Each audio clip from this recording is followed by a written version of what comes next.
नमस्ते। ओवरव्यू में आपका स्वागत है। हमेशा की तरह 3 प्रश्न।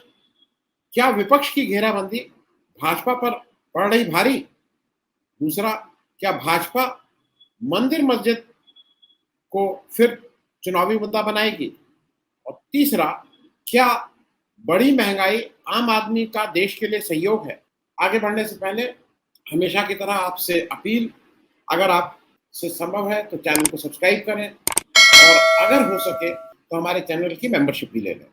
मेंबरशिप का मतलब कि हर महीने आपको एक छोटी रकम हमें देनी होगी, और अगर आप लॉन्ग टर्म कमिटमेंट नहीं करना चाहते हैं तो वन टाइम एक बार भी आप हमें एक मुश्त मदद कर सकते हैं। दूसरा, मैं इसको और शुरू करने से पहले एक आपसे आग्रह और एक वो, मैं पिंडदान के लिए, मैंने कल भी बताया था, पिंडदान के लिए गया हुआ हूँ, वहां से लौट रहा हूँ, रास्ते में हूँ, इसलिए कल से रेगुलर हो जाएगा, स्टूडियो से ही सारी कुछ होगा। इसलिए अगर कुछ आपको लगता है कि 19-20 है तो उसके लिए क्षमा प्रार्थना। तो सबसे पहली बात, क्या विपक्ष की घेराबंदी भाजपा पर पड़ रही है भारी?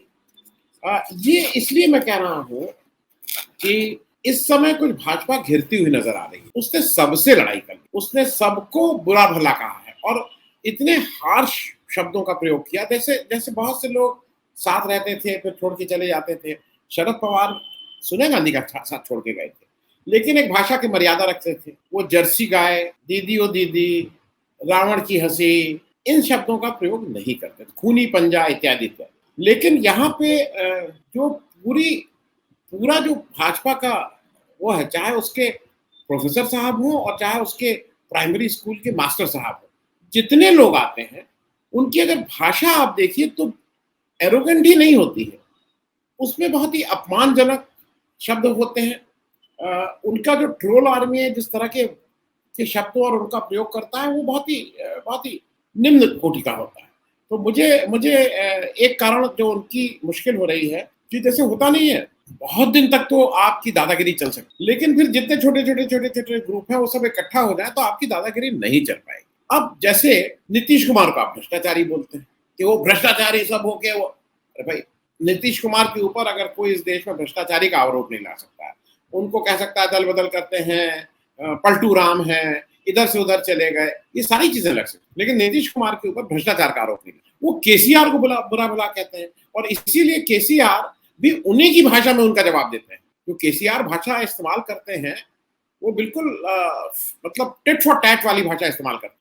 अब वो शरद पवार जी को ले लीजिए। शरद पवार जी इस समय देश के जो सबसे सीनियर मोस्ट दो राजनेता है, उसमें एक मुलायम सिंह यादव जी हैं सबसे पुराने, और एक शरद पवार है। Mulayam Singh Yadav ji for all practical purposes अब एक्टिव पॉलिटिक्स में एक सिंबॉलिक के तौर पे है, लेकिन उनका कोई वैसे रोजमर्रा की पॉलिटिक्स से मतलब नहीं है। लेकिन शरद पवार हैं, महाराष्ट्र विकास गाड़ी को जिस तरह से चलाए, और शरद पवार के आपने दो जो बिल्कुल खासम खास आपके उनके मंत्री थे, उनको आपने जेल में डाल दिया है, क्योंकि इन सबकी जिम्मेदारी कहीं ना कहीं तो शरद पवार ही की होगी ना। तो मन में एक आपके प्रति बहुत अच्छी भावना नहीं है।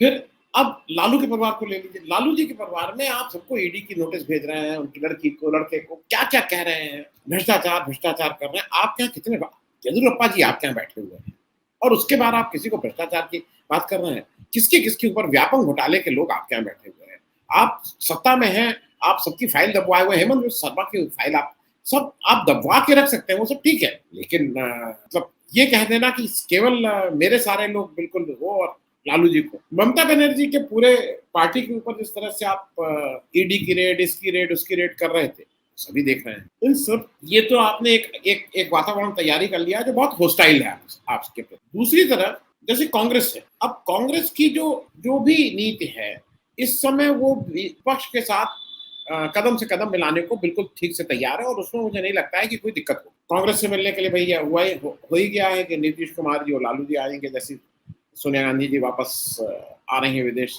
से जब उनकी तबियत ठीक हो जाती है। इन सबके बीच में मैंने एक नाम नहीं लिया अरविंद केजरीवाल जी का, वो इसके बाद में लूंगा, क्योंकि एक और बात बता दूं, एक कंसर्न है गुजरात और हिमाचल प्रदेश के इलेक्शन। एक समय आ रहा था कि एक केक वॉक है और जीत ही जाएगी इत्यादि इत्यादि, लेकिन जब से राहुल गांधी की भारत यात्रा शुरू हुई है, भारत जोड़ो यात्रा, उसका एक कहीं ना कहीं प्रभाव तो पड़ रहा है। क्योंकि फर्क क्या हो रहा है कि आप अपनी वही पुरानी रटी रटाई बातें कि उन्होंने चप्पल क्या पहनी, उन्होंने जूता क्या पहना, उन्होंने कपड़ा क्या पहना, आप इश्यूज नहीं बोलते हैं। Rahul Gandhi is sticking to his issues.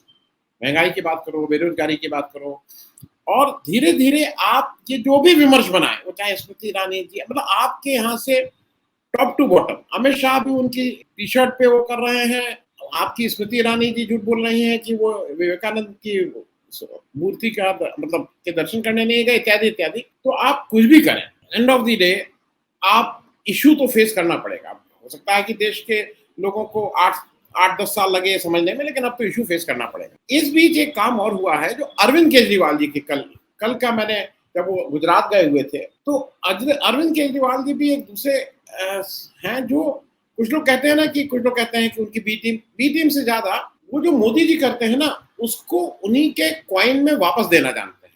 वो उनकी पार्टी तोड़ने चले, उन्होंने उन्हीं के ऊपर आरोप लगा दिया कि इतने इतने इतने करोड़ रुपए मुझे दिए जा रहे थे। अब तुम समझो, ये लोग प्राइमरली पैसे का बेईमान कोई नहीं।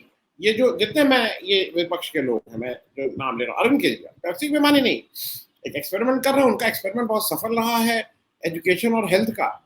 अब वो बड़ी स्टेट में उसको रेप्लिकेट करेंगे, कैसे करेंगे वो एक इशू है, लेकिन कम से कम दिल्ली में वो सक्सेसफुल रहा है।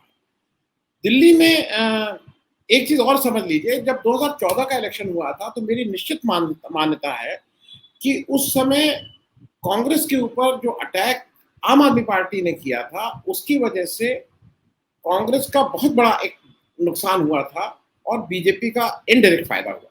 मैं अमेठी की बात करता हूँ, अमेठी में कुमार विश्वास को वोट तो मिले 25,000, स्मृति ईरानी को इतने वोट दिलाने में इनडायरेक्टली फायदा कर गए, क्योंकि वो उन्होंने एक, जैसे होता है ना, कांग्रेस के अगेंस्ट, इस बार वो काम आम आदमी पार्टी बीजेपी के अगेंस्ट कर रही है। अब बीजेपी को ये लगता है कि नहीं नहीं ये सारे वोट तो कटेंगे कांग्रेस के, मेरा नहीं होगा। मेरे हिसाब से आम आदमी पार्टी डायरेक्टली जो ज्यादा डेंट करेगी वो बीजेपी के वोटर्स को करेगी, क्योंकि उनको वो काम आते हैं, वो भी पब्लिक से कनेक्ट होते हैं और दूसरे ढंग से होते हैं। मोदी जी वहां पे खड़े होके, मंच पे खड़े होके कुछ कुछ बातें करके इधर उधर कनेक्ट होते हैं, ये लोगों के बीच में जाके करते हैं। कल इन्होंने क्या किया, एक ऑटो रिक्शा पे बैठ के ऑटो रिक्शा वाले के घर पे खाना खाने की बात कर दिया। अब वो जो तमाशा हुआ है वहां पर, आपको अच्छा, बीजेपी को इन सबसे घबराहट होती है, उन्हें उनको रोकने लगे। अब ये खुलेआम कह रहे थे कि जेड सिक्योरिटी अपने जाके अपने चीफ मिनिस्टर को दो, उसको बाहर आना चाहिए, वो लोगों के बीच नहीं जा रहा है, इसलिए मुझे जाना पड़ रहा है। वो उनको जो जो कहना था उन्होंने उसकी वीडियो करा के वो पूरे सोशल मीडिया पे तो वायरल हो ही गई। कुछ ना करके कुछ इलेक्ट्रॉनिक मीडिया वालों को कुछ को दिखाना ही पड़ेगा। तो वो उनको जो जो उनका कोर वोटर है ना, ऑटो वाला, झुग्गी झोपड़ी वाला, समाज का वो वर्ग जो शहर में रहता तो है, लेकिन किसी की 10,000 आमदनी है, किसी की 15,000 आमदनी है, खींचताच करके 2 जून की रोटी करता है कुछ घर में, वो उनका कोर वोटर। और जिस तरह से दिल्ली में वो कोर वोटर को आप कुछ कर लीजिए, तो दिल्ली के एलीट वोटर की तरह वो उसको नहीं हिला सकते। तो आम आदमी पार्टी, मुझे ऐसा लगता है कि गुजरात में वो डायरेक्टली बीजेपी को बुरी तरह से डेंट करेगी। अब उस डेंट करने से बीजेपी की सीट कितनी कम होती है, कांग्रेस का कुछ फायदा होता है, कांग्रेस को भी कितना डेंट करती है, कंपैरेटिवली क्या करती है, ये तो अभी एनालिसिस बताएगी। पर अरविंद केजरीवाल ने कल जो भी किया गुजरात में, उसमें एक तरह से बीजेपी की कलई खोल रहे थे कि तुम लोग अब डर गए। तो वो मैसेज तो बहुत ही लाउड एंड क्लियर चला गया था। अब दूसरी बात हम लोग कर लें, क्या भाजपा मंदिर मस्जिद को फिर चुनावी मुद्दा बनाएगी? ये मैं इस रेफरेंस के साथ कह रहा हूं कि अब 2-3 चीजें शुरू हो गई हैं। भाजपा इसको अपना ब्रह्मास्त्र मानती है कि मतलब जो अंत में कुछ है तो इसको तो मैं ये यूज करूंगा और 100% ये यूज होगी। अब पहली चीज, ज्ञान व्यापी पर मुकदमा फिर वो मेंटेनेबल हो गया, वो उस पर चलेगा। अब उसमें सारे लोग पूरे ज्ञान व्यापी चलेगा। रामलला की प्राण प्रतिष्ठा का दिन निश्चित हो गया कि वो मकर संक्रांति 2024 में, क्योंकि इलेक्शन मार्च में इलेक्शन होगा, तो 2024 के मकर संक्रांति को रामलला की प्राण प्रतिष्ठा होगी, ये भी क्लियर है। मदरसों का सर्वे, अब वो मतलब एडेड अनएडेड सारे मदरसों का हम सर्वे करेंगे। और तभी जवान से ये कि ये सब चूंकि यहाँ पे बहुत विदेशी एजेंट और हिंदुस्तान के अगेंस्ट लोग आते हैं, तो इसलिए हम इसका कर रहे हैं। वैसे कहा जा रहा है कि उसमें क्या क्या समस्याएं हैं, क्या कितने शिक्षक हैं, हम इसको देखना है। तो भाई सारे स्कूल का देखते हैं, अनएडेड जो बाकी है उनका भी देखते हैं, लेकिन उनका नहीं देख रहे हैं, सिर्फ उनका देख रहे हैं। अब बात शुरू हो गई है कुतुब मीनार की, मथुरा पर सुनवाई, कुतुब मीनार पर, मथुरा पर, इन सारी चीजों पर सुनवाई जारी है। हमारे केशव प्रसाद मौर्य जी बोले ले रहे हैं कि करवट लेती मथुरा काशी, मतलब डिप्टी चीफ मिनिस्टर हैं, तो जब वो कहते हैं कुछ तो, और डिप्टी चीफ मिनिस्टर नहीं है, अमित शाह के बहुत करीबी हैं, उतने ही करीबी हैं जितने अजय मिश्रा टेनी हैं। जैसे अजय मिश्रा टेनी को कुछ हो जाए, अमित शाह नहीं हटाएंगे, उसी तरह से केशव मौर्य अगर चुनाव भी हार जाए, चूंकि अमित शाह के करीबी हैं और योगी जी के अगेंस्ट वो यूज करते हैं उनको एज बैकवर्ड लीडर, तो उनको फिर से डिप्टी चीफ मिनिस्टर बना देंगे। एक तो ये हुआ, तो मुझे मुझे ऐसा लग रहा है कि बीजेपी के पास ले दे के एंड ऑफ द डे कोई इशू तो रहेगा नहीं, उसको बात वही करनी पड़ेगी अपना हिंदू मुस्लिम, और उसके पास कोई मामला बचेगा नहीं। अब उस समय तक कितने लोग इससे प्रभावित होते हैं, कितने लोग महंगाई को इशू मानते हैं नहीं मानते, वो देखने वाली बात। तीसरी बात, क्या बड़ी महंगाई आम आदमी का देश के लिए सहयोग है? ये मैं इसलिए बोल रहा हूँ क्योंकि एक नया नैरेटिव बीजेपी ने सेट किया है कि ये जो महंगाई होती है ना, ये जो बढ़ी हुई कीमत है, ये देश के सहयोग के लिए है, ये देश के सहयोग के लिए हम मोदी जी को दे रहे हैं, इस तरह की बातें करते हैं और लोग इसको मानते हैं। इस बार क्योंकि ये थोड़ा मुश्किल था, इस बार का अगस्त में जो खुदरा महंगाई की दर है वो 7%, जो रिटेल प्राइस इंडेक्स है वो 7% पहुंच गया। जुलाई में 6.1% था। फूड प्राइस इंडेक्स 7.62 पर पहुंच गया। ये सब बहुत हाई है, it is on a very high scale.